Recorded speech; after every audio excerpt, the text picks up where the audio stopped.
Welcome to Unlikely Intersections, where intent, impact, and inquiry inspire our conversations. I am Dr. Terry Jackson, and with me I have Dr. Philip Brown, and we're at the intersection.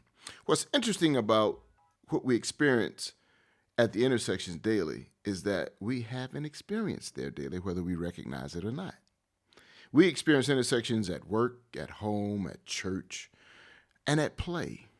How we handle those intersections will determine the trajectory of our day and our life. How are you today, Dr. Brown? I'm great. I love our topic today because it's really the formula. Understanding today's topic is the formula to navigating all the intersections. Because today we're going to talk about purpose. Yes, purpose. And it's interesting because when we decided on this topic, I said, well, let me just do a little bit of reading around purpose, right? And what I found out was only about 25% of Americans have any idea what their purpose actually is. That's interesting. Wow. So 3 out of 4 people walking around don't know what they're supposed to be doing. Have no idea what they're supposed to be doing. They're just existing. Man.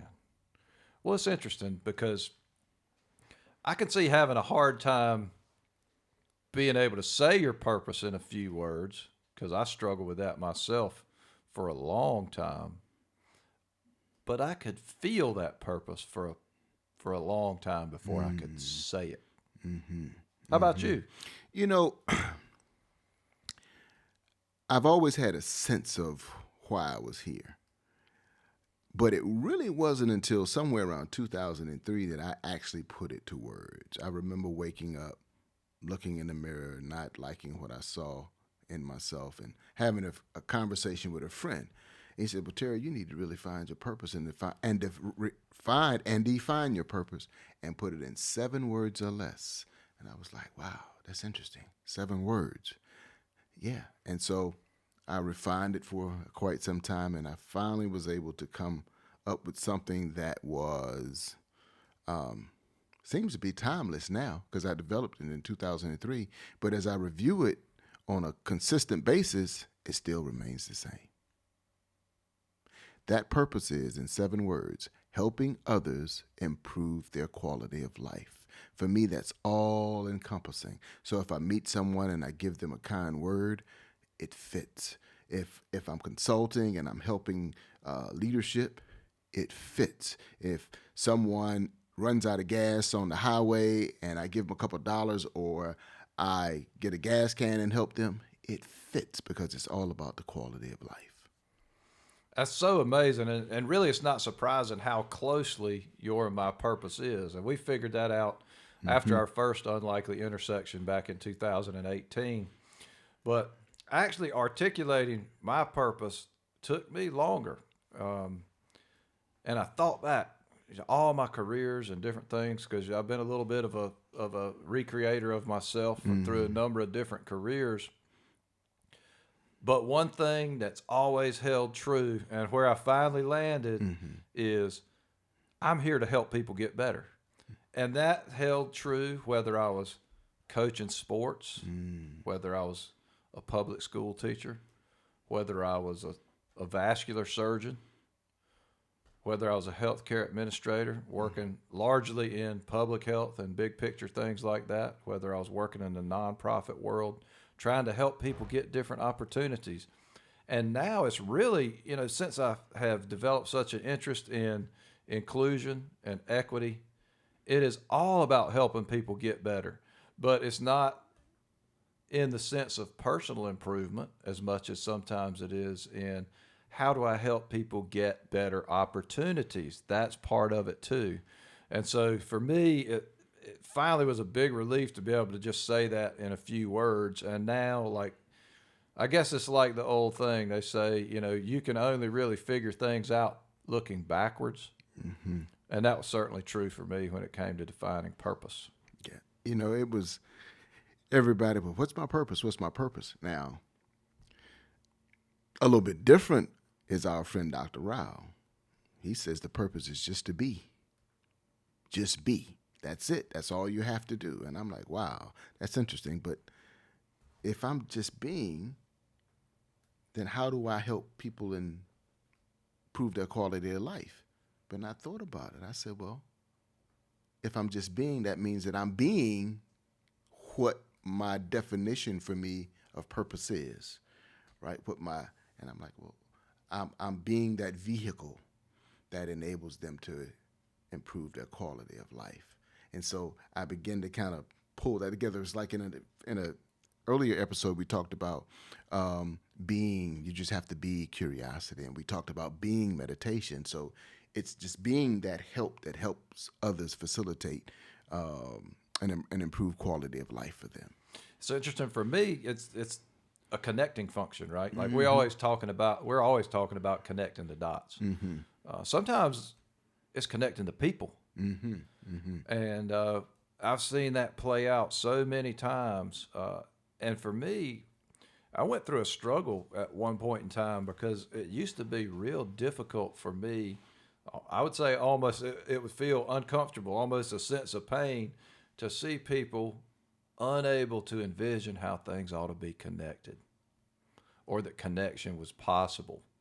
And then over time, I just realized I needed to figure out how to help make those connections more intuitive for people, right? Like, how do I help somebody navigate to a better opportunity that's really right within their grasp? Maybe they're just reaching a few degrees off of where they need to be reaching, right? Or maybe it's something that hadn't been thought about, and how do we help somebody use their skills to get to this place? It's really fun when you think of it like that. It is really fun to be able to help someone else achieve whatever their goals are, whatever their vision may be. Just a little guidance to the left, a little guidance to the right. It's really fulfilling. And, when you think about your purpose, and I said this in an earlier conversation, when we think about our purpose, we also have to have some kind of blueprint around that purpose, right? And I mentioned the word architect, and you said that's kind of how you see yourself as an architect, to be able to create that blueprint that helps drive your purpose. Yeah, I mean, I joke around all the time, based on a Big Bang episode where, the lead character, Sheldon, says, I'm not crazy, my mother had me tested. And, it wasn't my mother that had me tested, but over time, with all the leadership training that I've been able to get, I've taken all these different tests, and so in the case of the Myers-Briggs inventory, I am that architect person, that type, INTJ. And that means certain things, right, of how you conceive of the world. And there's no better or worse with those types. It's just how different people navigate things differently. Right. So for me, it just is a natural skill set to see how things fit together. And a lot of people that I've worked with have actually called that a superpower, right? Like, it's like your power to connect people and things is really something that comes natural to me. And so I just have to figure out how to use that and add it to the group, right? Yeah, like it's that's about adding it to the group because it's way different. So when I was a vascular surgeon and my purpose was to help people get better, that was my direct work, right? At the end of the operation, you were there, right? And at the end of the recovery and all that. Leadership is way different. So all along the line, understanding how to apply that skill set, not to my direct work, but my direct work was basically teaching those applications or inspiring people to those different ways of thinking that enabled them to find a path. That's what it's all about, helping others find a path to their goal, their objective, their vision, whatever they're seeking. And to be able to witness that is so gratifying. The fact that you were able to help someone else achieve what they wanted to do. It wasn't about you. It wasn't about me. It's about them. And that's what it means to be a true servant. And so I would be willing to say that when you are in your purpose and you're living and walking your purpose, it's synonymous to being a servant, because purpose is always about helping those outside of yourself. You know, the other thing that it really does for me when I'm really truly in that space, it gives me such a sense of gratitude for the people that helped me along my trajectory, right? And there's a tragedy there, which is that there are almost certainly numerous people who touched my orbit and changed it so subtly that I'm almost unaware of it, or maybe totally unaware of it. And others have had a more direct effect. And it's easy to thank them, right? I still don't do it enough. But it just puts me in that gratitude space to think of folks who had that effect on me, right? Helped me to find better. Yep. I can think back on coaches, teachers, managers, leaders, all who've touched me over a period of time to make me who I am. And I'm extremely grateful for that, because I guess they saw whatever they saw in me. And I never knew maybe what their purpose may have been, something very similar to my purpose. And that was to help others, because as I mentioned, when you understand your purpose, and that kind of makes you a servant. And when I think about all that I've named, the teachers, the leaders, the managers, it was about the inspiration of Terry Jackson to help him along his journey to achieve whatever he was seeking to achieve and become whoever he was seeking to become. It wasn't about them. It was about them being the vehicle to help me. And that's what we are. Yeah, you use the I word there, which I love in the context of leadership. I think it's perhaps the most important, inspire. And in contemporary leadership, the inspiration is often missing these days. And something we work on a lot of times in our groups, and I know, we've had this conversation a lot of times. The talent is there. It's the inspiration from the leader that's often missing. And that may come in different forms, right? It may come in lack of recognition. It may come in absence of humility enough as a leader to see that somebody else actually knows better. Lots of different ways it comes out. But to get to next level anything, it's about inspiring the people who are the experts at what they and they alone do, and then inspiring those people to work together with that common purpose. It's that old thing of, creating a common purpose on a team, and teams that have that are pretty good. Yep, I would agree. And if they can turn that me into we, that purpose becomes much stronger, right? Because they're doing it as a collective. And that's extremely important in today's society, because I think we've become a society of me. Everything is me. And we have to understand that no man or no person, no woman is an island. And in order to get anything done, it has to be we. And that fits into that whole collective purpose that's extremely powerful. It's fueled by the human spirit, right? It's fueled by the human heart. And so that leads me to the question, what is feeding your purpose, and how are you feeding your purpose? Wow, yeah, what a great, great question. For me, what feeds it as much as anything is seeing the fruits of the efforts.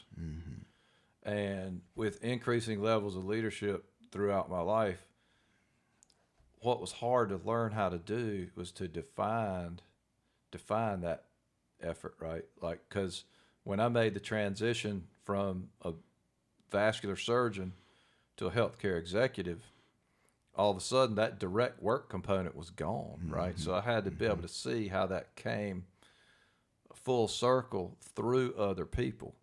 Now, that's when it really got fun, right? Because it's like you said, no person is an island, right? So actually reminds me of a poem my dad used to quote way back by John Donne, you know, no man is an island entire of itself.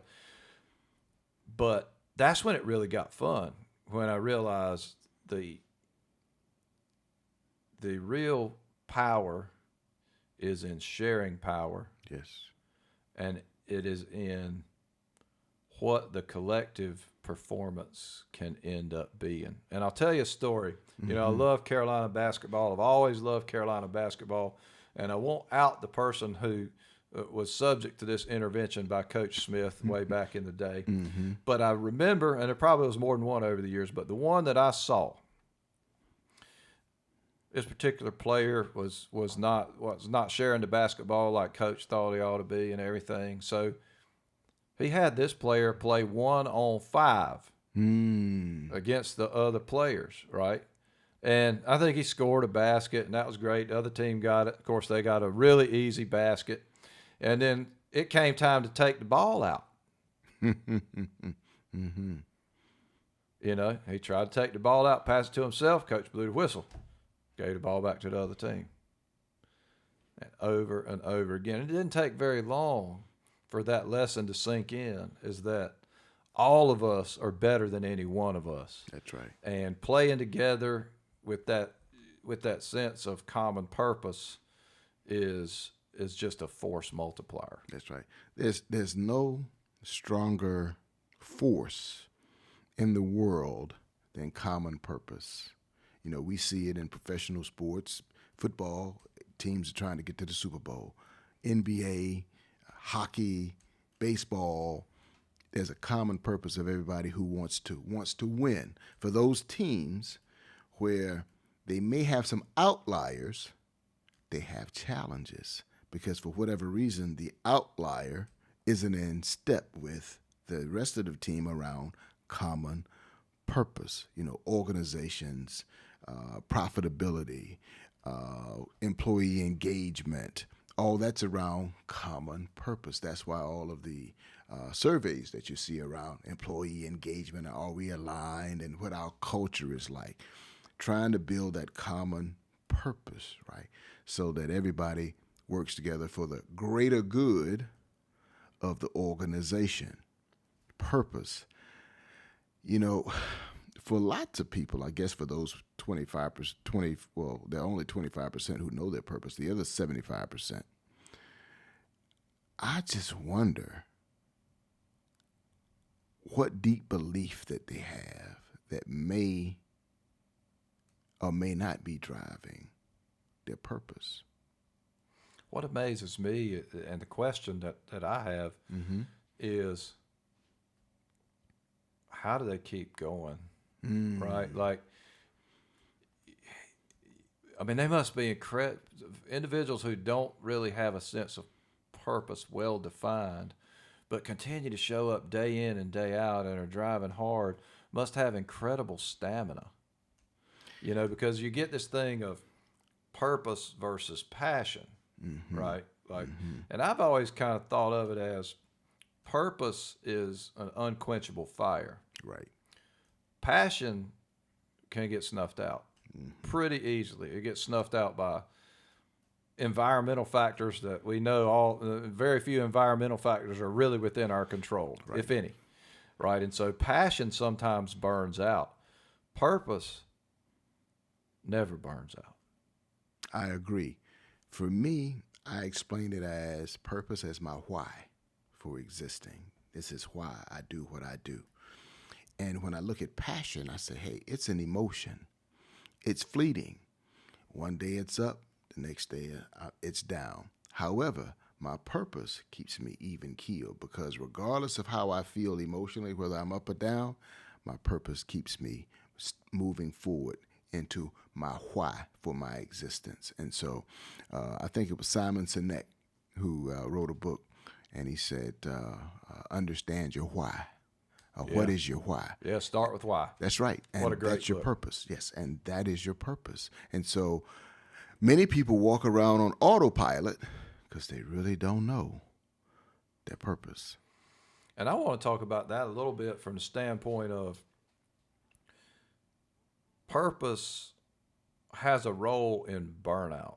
And I think of, purpose is actually an antidote to burnout, or maybe a foolproof vaccination against burnout in a sense, right? Because the energy can be almost unquenchable when someone is really consistent with their purpose. And what we see, got to go to healthcare a little bit because that's what I know. And what we see a lot of times is that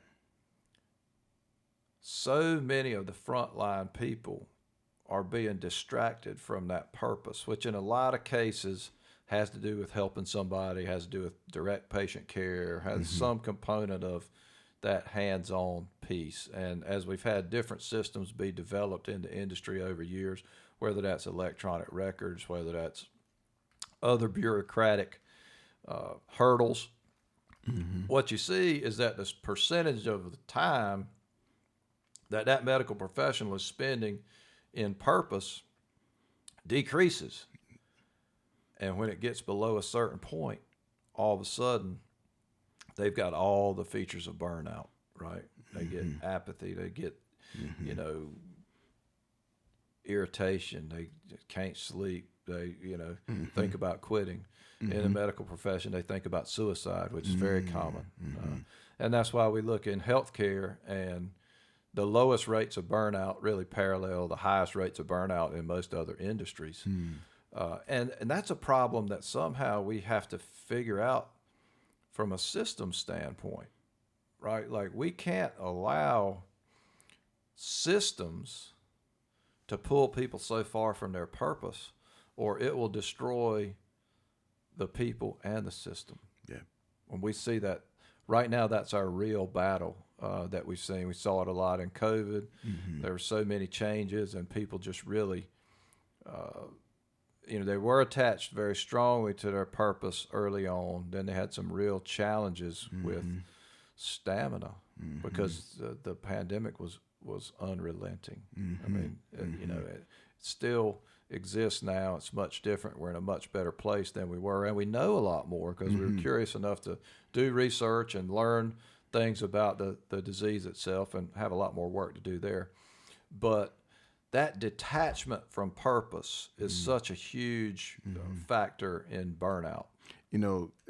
Oftentimes those are the people I describe as they only come there to get the check, right? They do enough just to keep getting the check, right? They're just there and they're just in motion.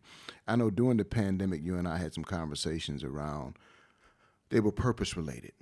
And we got to the core of what the purpose actually is in healthcare.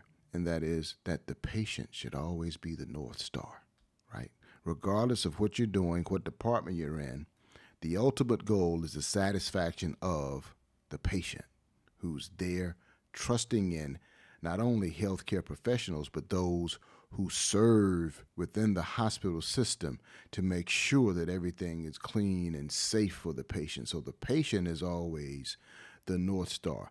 That's that collective purpose, whether it's compelling enough in a written statement for everybody to know and understanding is something totally different. But the North Star is always the patient. And I think too often executives, managers, leaders get caught up in whatever is happening within their specific areas and missing that whatever challenge they're having and whatever solution they're going to provide, they have to ask the question, how does this impact the patient, who is the ultimate customer, as I said, the North Star. And I think, and not just healthcare, but in a lot of industry, it happens that they forget who the North Star is. And in any other business, it's pretty much the consumer. Yeah, when you start getting confused and putting the how over the why, you get in trouble. That's right. And the health system who says it the most simply, and I'll paraphrase, is Mayo. needs of the patient come first. That's right. And it's easy to remember, and it really says it all, right? And as we expand what our definition is of patient, it's not just somebody that's sick enough to be in the hospital anymore, right? It becomes all the way out to how you define your fellow man, right? Everyone is a patient at some level when you're talking about health, as opposed to medical care or the medical repair shop, as I say a lot of times. So those needs have to come first, and we have to be really careful distracting ourselves based on another point I wanted to cover in here is there's we talked about common purpose, but what about personal purpose versus organizational purpose? And that's really what you were hitting on, right? So you've got a sub-segment of organizational leadership who may have goals that are defined a certain way. They could be in total conflict with another peer who has goals defined in a different way. And when that happens and there's a battle over what happens, if you don't have that North Star, if you don't have a way to prioritize, or in biblical terms, to cut the baby in half, you're in trouble, right? That's right. And so that becomes a really transparent across the culture, even sometimes when in leadership circles we don't see it, right? But everybody else sees That's it. right. We just get hung up on ourself. Starts with self. We say it almost every time. That's right. It's a self-awareness piece. That's right. So how do we navigate that sense of personal purpose and organizational purpose when there's a conflict? What needs to happen? Yeah. That's an interesting point, because I often say that initially when you join an organization because their vision and their purpose is consistent with yours. Over a period of time working in that environment, all of a sudden there is a vision or a purpose that kind of changes, right, for whatever reason. And then, as you say, what happens? What do you do? How do you get people back on the same sheet of music when there is purpose that's somehow been modified, or it's the perception of it has changed, either in the employee's mind because of something that happened with the manager or some of the employees, their employees that they're working with, right? And it changes in how they see it. But when you have the ultimate purpose of the patient, regardless of what the changes are beneath, when you keep driving home that your ultimate goal here is to serve the patient is the North Star, it's hard to lose that. So there's a constant iteration, a reiteration of what that purpose actually is, whether it's on a day-to-day basis, whether it's a weekly basis, whether it's up on the wall, and as soon as you walk in every day, you see it. We are here to serve the patient. Outside of that, if there's anything personal, then we have to do what it takes to rein that person back into what the purpose is. And a lot of organizations who don't constantly talk about that, right? Or they talk about it and it's not authentic. They talk about it, but yet when you see their actions and the decisions that are made, the decisions are totally different than those that relate to what the actual purpose is. Actions always speak loudest, right? I mean, no question about that. It really reminds me of our friend Ryan Berman. And, he talks about, courage is his shtick. But I remember a session that we had, and he was talking about believership. Yes. Right? And so that when you have a common purpose, what you're really talking about is a community of people who believe in the same thing. That's right. It doesn't mean they don't have individual differences, right? But it does mean that they believe what they believe. Like in the case of the Mayo Clinic, they believe that the needs of the patient comes first. And we're both guys who spend a lot of time on culture, and it's really evident when there's a gap, right? Or when there are different belief systems going on all the time about what's most important. And we see that as a very destructive force in any organization, right? Is when you have a bunch of different Mm-hmm. Priorities, it's the whole thing. That's right. Nothing's a priority. That's right. That's right. And it's incumbent upon leadership to understand, with all the dynamics that are happening within an organizational environment on a day-to-day basis, that they have to continue to reinforce and re-emphasize what the purpose of the organization is. And their actions have to be consistent with what they're saying. If you're going to say we are patient-centric, but yet you're more concerned with negotiation of my salary, the negotiation of my benefits, and not wanting the same for your employees, then the employees will quickly see that, there's some finagling going on, some BS that's happening, right? And it's not consistent with what's being said. Well, that brings us back to one of the things that happened in almost every health system during the pandemic is massive turnover. Mm. And so you look at organizations that have even deep cultures that have common beliefs, common sense of purpose, and give them a highly stressful situation and then a turnover of 30+%. Mm-hmm. That changes culture. That changes believership. And it really, to me, creates a new imperative to go back to fundamentals. Mm-hmm. And as a leader, it's interesting. One of the things that I've always believed, interested to hear what you think, is that the leader can't necessarily dictate the culture. Mm. But the leader has tremendous influence on it, but the leader has to listen. Mm-hmm.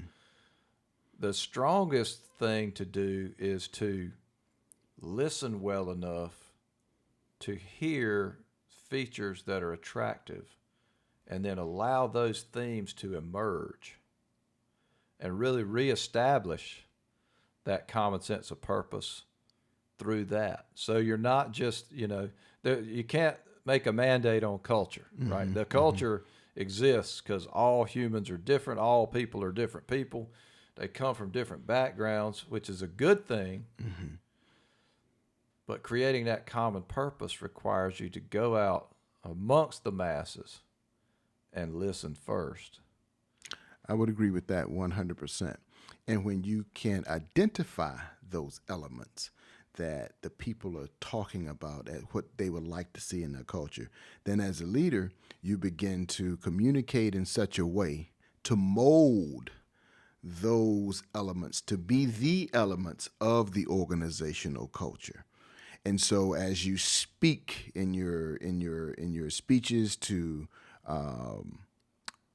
the organization, as you write in the newsletter to the organization, you're always including those elements. So now you become but the molder of the elements that the people wanted. And if you're continuously listening, as those elements change, you begin to speak toward the changes in those elements. And so I wouldn't say that it was reactive, but you become a molder and shaper of that particular culture, given what the people want, because you're there as a CEO and executive to serve the people, and the people are going to serve the patients ultimately. But you got to have your people happy so that they can happily serve the North Star, which is the patient. And sometimes we get lost in that as organizations, and sometimes the leaders want to be served themselves because they've lost focus or what the priority actually is within the culture. And the culture is really about the employees who are going to serve the ultimate client or the patient.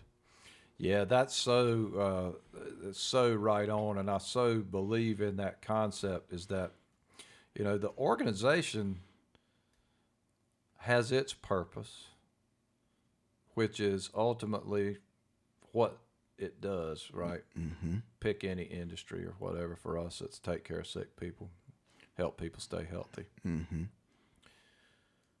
But a lot of the reason for existence of the organization is different from that purpose. The reason for existence of that organization has to do with the members of that organization, right? It gives them a place to do worthwhile work. It gives them a place to, in some cases, change the world, but to make the world a better place. And organizations that are in communities give viability to those communities based on providing an opportunity for people to come and do good work and make a difference for others and get personal fulfillment. And that takes me back to earlier you were talking the me versus we. And I wanted to explore that a little more because I think people get that confused a lot of times, right? Like the we part is that collective purpose. It's what we do together. It is also very much how much we take care of one another and have each other's back in a healthy kind of way and support one another when it's needed, right? The me part is the personal fulfillment that comes by being a part of that. And at times it is also, to me, kind of like any team, there's a time where a different person may be the weakest link, right? Maybe they've got something going on at home. Maybe they have an injury. Maybe they've been through a really difficult experience of some sort in healthcare. Maybe there's been a recent, patient outcome that's troubling them. And in those cases, the me has to be taken care of and shorn up. But a lot of times that's by the we, right? One of the things that we've used in our organization and still do to this day is families first. If somebody is struggling and needs time to take care of their friend, neighbor, family especially, that's number one, and the rest of the team says, we got you. And I think that way of conceptualizing the me versus we is an important piece of it. Because it's that team, that's the environment that we all thrive in, even if we don't believe it, right? Like different ones of us like different levels of recognition. It's all a personal thing. Again, that old, the Ted Lasso thing, all people are different people, right? That's right. A leader's job is to understand what that is and try to give them that type of feedback and that kind of thing. But understanding that it's the strength that we draw from one another, whether that's across communities or within an organization, it's that strength that enables us to get the me, we right. That's right. That's right. And an organization as the healthcare organization that you work for, the ultimate purpose is the patient. And as you said, the patient might be outside the walls of the hospital, right? And so the patient is community as well.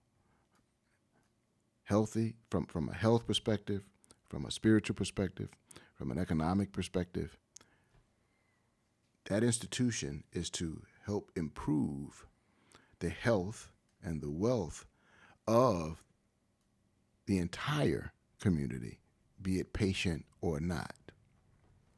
Something you said earlier, we mentioned the word architect, right? Around purpose. So as an architect, and I mentioned the word blueprint. Organizations have strategic plans. That's their kind of blueprint that they kind of work from, a 3 to 5 year, whatever their visions may be for the organization. But as an individual, it's also equally important for an individual to have a kind of a blueprint, if you will, to help drive, the purpose. You've mentioned to me on several occasions that a part of your blueprint, you have what is called a personal board of directors. Talk about that a little bit, because I don't think that many people are familiar with that, or if they're familiar with the concept, they have the courage enough to go out and to solicit a personal board of directors to help them stay on purpose. Yeah, I'm going to give away the secret sauce here, Terry. Great question. And I stole this concept. I didn't steal it. It was given to me by my dad. Oh, okay. This whole concept of a personal board of directors can be a tough crowd. and it should be. Yes. Now, they'll always have your back. And if you do it right, they need to be a lot different than you. Mm-hmm.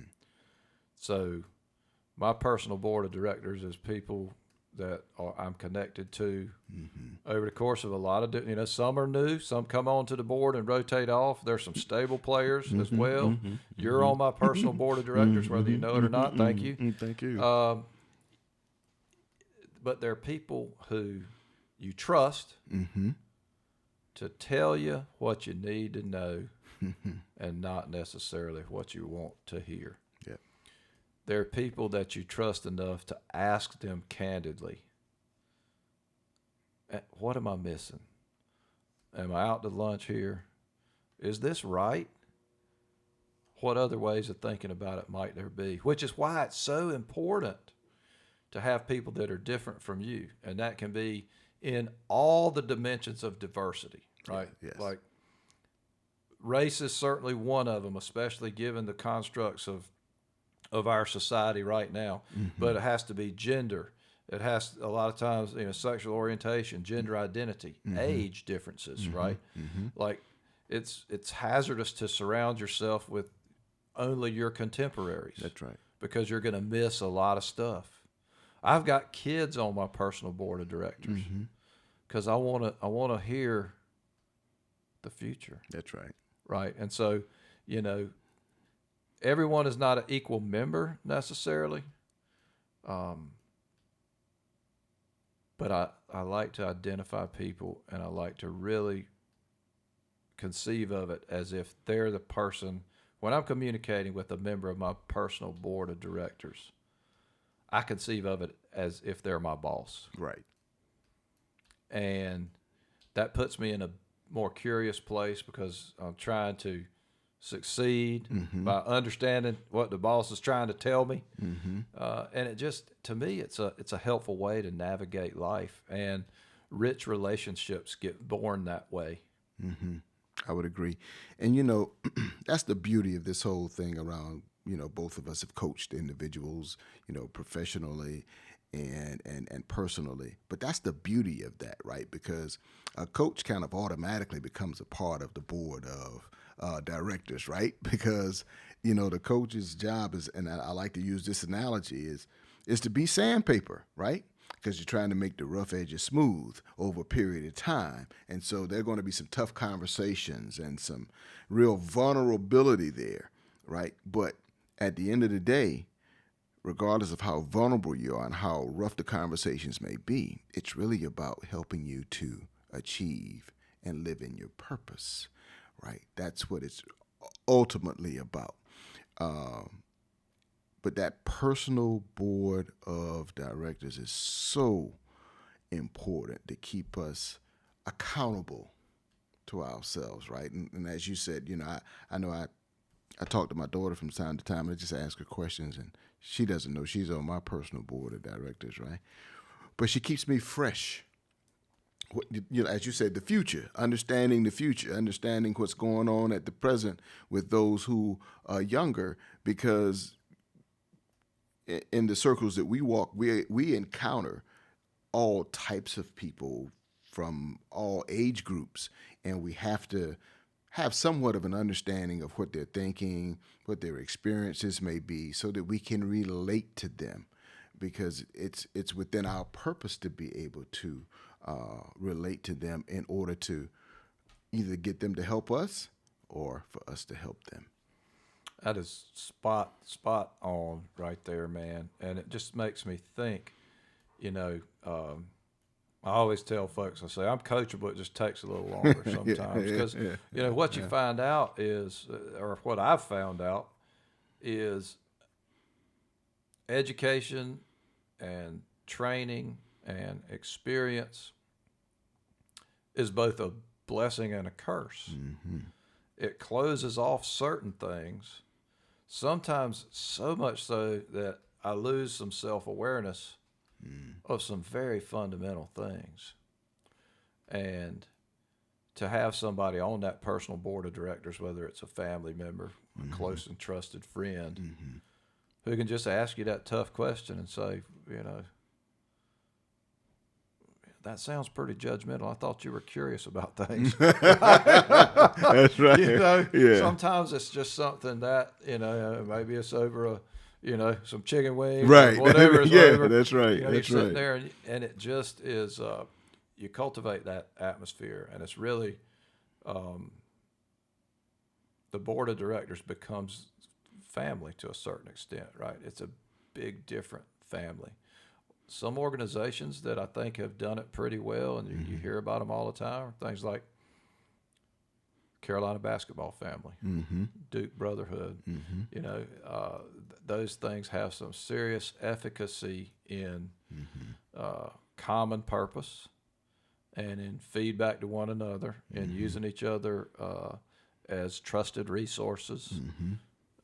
And there's little substitute for that component. Again, I keep talking about it, but the diversity piece is really important in that personal board of directors, and you have to listen. That's right. You don't want anybody who just thinks like you, right? I tell people all the time, I don't want you to think like me. I just want you to think, right? And share with me what you're thinking. Let me take it and analyze it and see how I can use it. Whether it's good or bad information, I can utilize it, right? And then again, maybe who's my place to judge whether it's good or bad. You talked in another episode about suspending judgment, right? Which is critical, but it's difficult to do given how we are raised and given the society, right? And analyzing all the time those mental models of why we see things the way we see things, right? That self-awareness piece.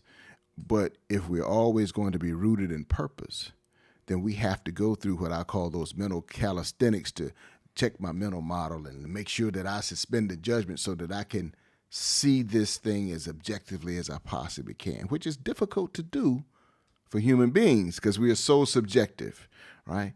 But when you understand the purpose of it, and you can ask yourself, am I walking in my purpose? What I just do, was that really truly rooted in my purpose as a person? And if you're truthful with yourself, sometimes you'll find out, yep, that was within your purpose. And other times you're just, nope, that wasn't. And so you need that personal board to kind of, Yeah. And that's where, one of the things is it's important in those cases to remember and forgive. That's one of my favorite terms, right, in personal development, right, is that I need not beat myself up relentlessly over a departure from my purpose. I mean, I didn't do it on purpose, right?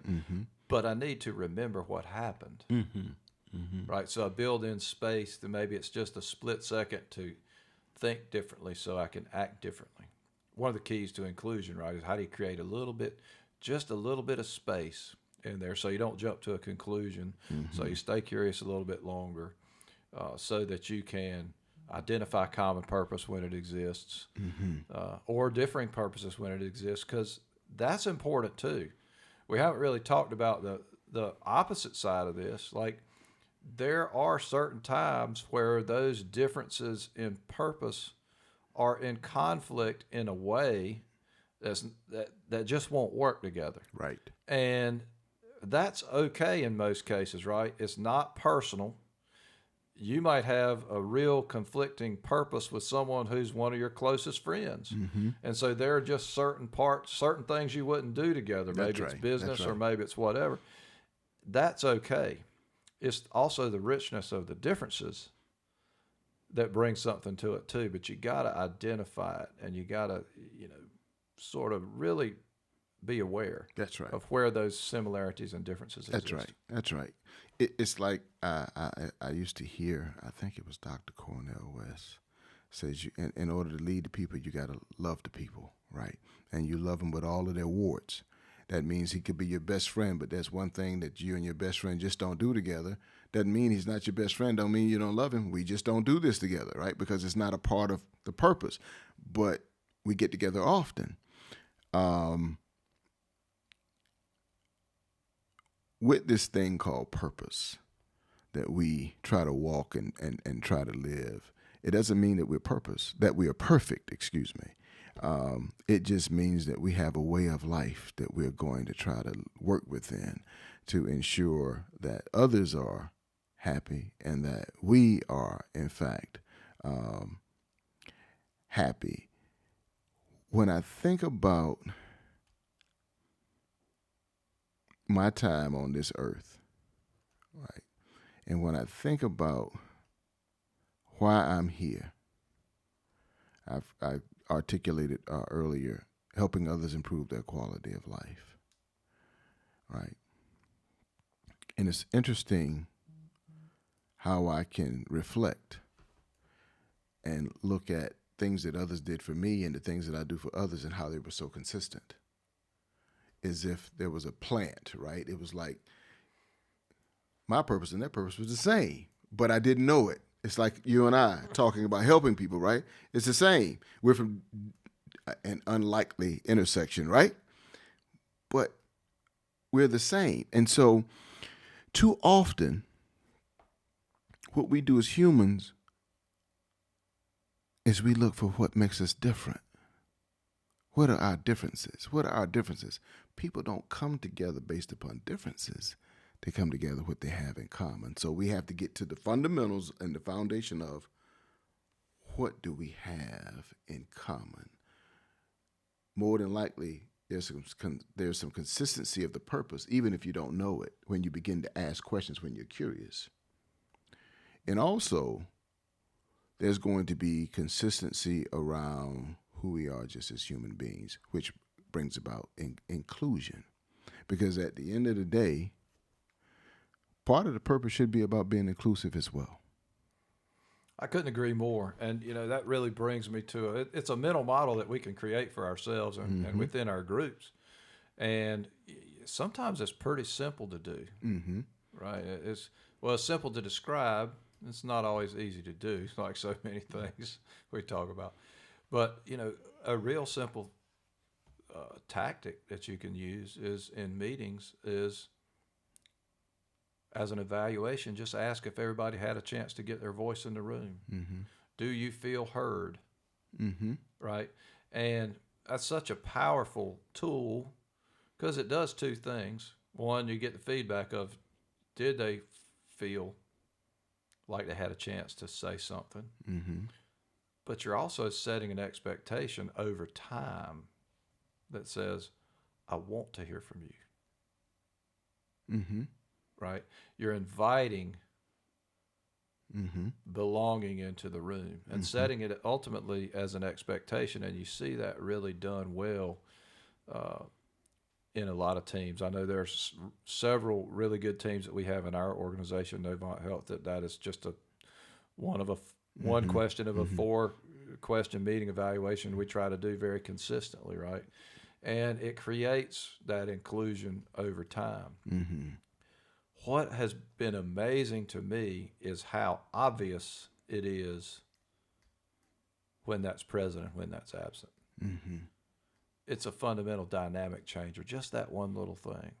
And it's a simple mental model that anyone can use. Yeah. We think of purpose, we think of people like Dr. King and Nelson Mandela and Gandhi and Mother Teresa. We think of a lot of people, right? And some people have, quote unquote, have died for their purpose. But what's even more powerful to me about purpose is how much are you willing to live for your purpose? That means a lot of sacrifice, right? That means a lot of vulnerability. That means challenging your mental models and being curious because you want to live it out in such a way that you're impactful on others, that your intentions are always good, and you produce a fruit that you can be proud of. So how many people are really willing to live for their purpose? That's what I like to hear people talk about. And that really shows the selflessness of that person and their purpose for existing. And what you're really talking about is the definition that I like to use for integrity, right? To me, integrity is the act of being whole, right? So if I'm being consistent with my purpose, if my purpose is X and I'm doing X, that's integrity, right? If my purpose is X and I'm doing Y, there's a lack of integrity. Now, a lot of times, unexamined, that's what's happening. That gets to the importance of your personal board of directors, self-examination, all those kind of things. It is not until you're spending, a huge proportion of your time with integrity, with behavior that is consistent with your purpose, that for me, I really began to find true meaning. And really, it's just a better way to live to me. I mean, I feel better. It helps me have hope. It helps me feel like there is a bright future that I can be a part of. It's kind of like at the beginning of every season, if you're a really good team, like a Carolina or a Duke basketball team, you're likely going to set a goal to make it to something like the Final Four, right? I mean, like you're going to have, there's that bright future. And then you go backwards and you create the steps that it takes to live into that bright future. Yep. So to me, that's, that integrity piece. Be consistent with what your purpose is and be reflective that that's really what's happening, because it's mighty easy to fool yourself. I'm trying to remember this movie. Oh, and I can't think of the name, but Halle Berry played in it. And she was an MMA fighter.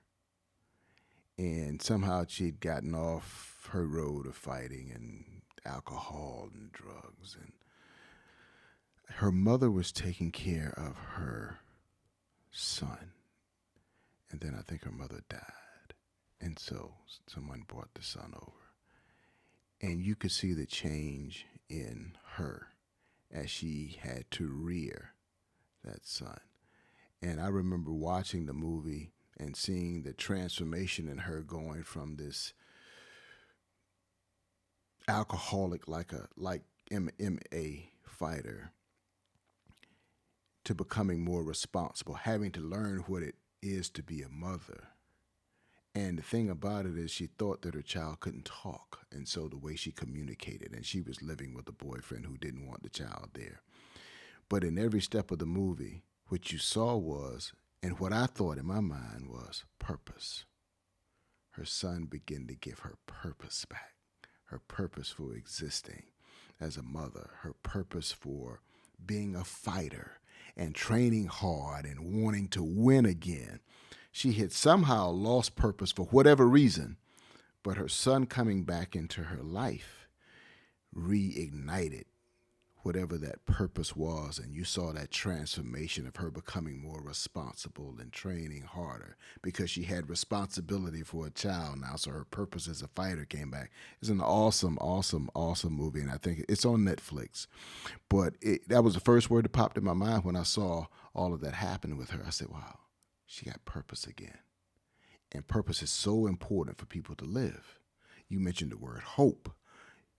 That's synonymous, purpose and hope, kind of synonymous. Without hope, you don't exist. Without purpose is, well, I guess without purpose is because 75% of Americans walking around and don't have any idea of what their purpose actually is, right?